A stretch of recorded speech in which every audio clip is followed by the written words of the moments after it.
नमस्कार दोस्तों, आज हम पश्चिमी राजस्थान की एक ऐसी नदी के बारे में बात करने जा रहे हैं जो कभी किसानों की जान हुआ करती थी, खेतों की हरियाली थी और कई गांवों के लिए जीवन रेखा थी। लेकिन आज इस नदी में सिर्फ स्वच्छ पानी नहीं बह रहा है, जहर बह रहा है।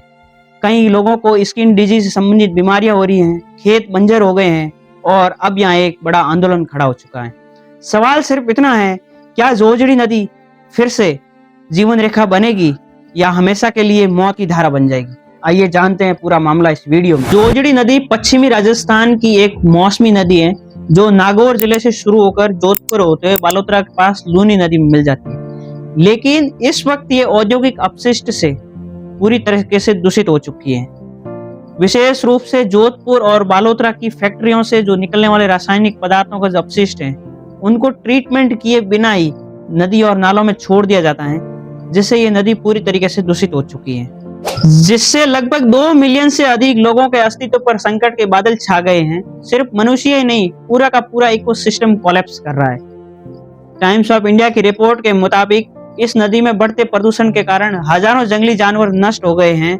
विशेष रूप से यहाँ चिंकारा नामक हिरण की प्रजाति और मोर जैसी महत्वपूर्ण स्पीसीज नष्ट हो रही। डाउन टू अर्थ रिपोर्ट के मुताबिक वर्ष 2000 के आसपास यहाँ लगभग 2500 से अधिक ब्लैक बक की संख्या थी, जो अब 90% से अधिक घट चुकी हैं। कई गांवों के लोगों ने यहाँ से पलायन शुरू कर दिया है। दूसरी तरफ सरकार का कहना है कि इस नदी के रखरखाव के लिए पिछले 3 वर्षों में 750 करोड़ से अधिक बजट आवंटित कर चुकी है। दूसरी तरफ लोगों का कहना है कि जब रखरखाव के लिए करोड़ों रुपए जब सरकार ने खर्च किए हैं तो इसका धरातल पर भी प्रभाव देखना चाहिए। इसलिए यहाँ साफ झलकता है कि करोड़ों रुपए का करप्शन हुआ है।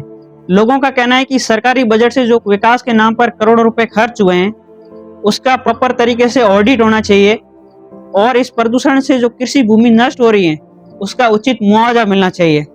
इन प्रॉब्लम्स की वजह से 17 अगस्त को आरएलपी सुप्रीमो हनुमान बेनीवाल के नेतृत्व में जोजड़ी बचाओ महारैली का आयोजन होता है।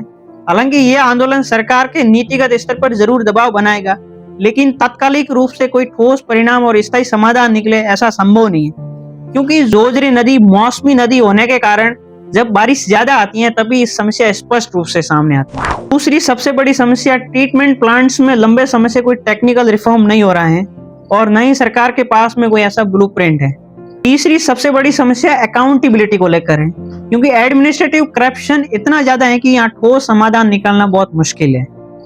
इन समस्याओं के अलावा एक समस्या ये भी है कि कई बार सरकारें इन्वायरमेंट असेसमेंट किए बिना ही नए क्षेत्रों को रिको घोषित कर देती हैं। इसलिए यहाँ सवाल खड़ा होता है कि लंबे समय से मांग के बावजूद भी आखिर ये सरकार ठोस समाधान क्यों नहीं निकाल पा रही है? क्या यहाँ कोई निजी लाभ दिख रहा है? और विशेष गंभीर रूप से एनजीटी से सवाल है कि उसको सर्दी के समय सिर्फ दिल्ली की समस्या क्यों दिखती है, जबकि समस्या तो दिल्ली के अलावा देश के और कोनों में भी है, उस पर ध्यान क्यों नहीं देती है?